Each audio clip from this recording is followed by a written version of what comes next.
Hello bachon, let's read the given question and the question states that let f of x is equal to cos inverse bracket 1 minus tan square x by 2 divided by 1 plus tan square x by 2.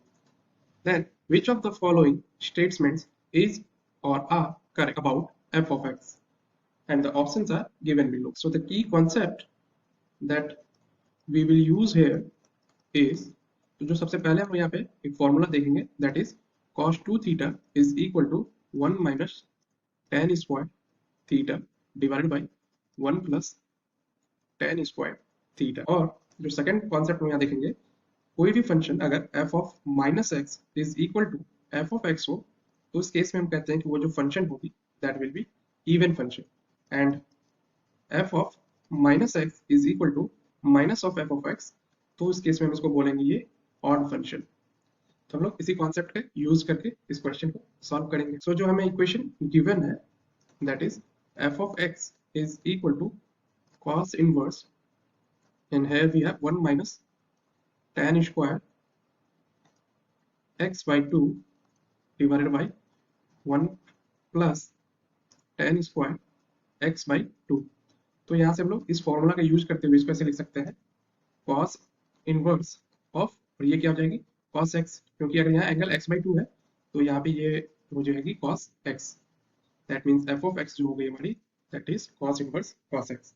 अगर हम इस function की graph plot करें, so let us consider this as xy plane, तो जो इसकी graph होती है दैट इज, सो ये ऑरिजिन से होते हुए इस तरीके से पास होती है, एंड सिमिलरली ये नेगेटिव ऑफ एक्स एक्सिस में भी ऐसे follow. So suppose this is x और ये y है, और ये जो पॉइंट होती है दैट इज पाई, और ये पॉइंट जो है वो 2 पाई, सिमिलरली ये 3 pi, and this is 4 pi, and so on. ये ग्राफ ऐसे आगे की ओर चलती जाएगी।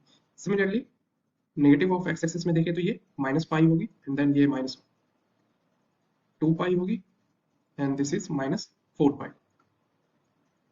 तो यहाँ से हम लोग देख सकते हैं जो ये जो कर्व है that is of y equal to cos inverse of cos x।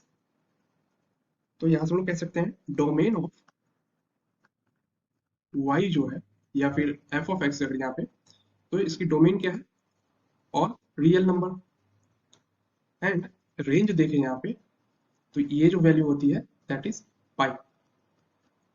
तो range of y equal to f of x देखें तो ये क्या है 0 से लेके पाई तक।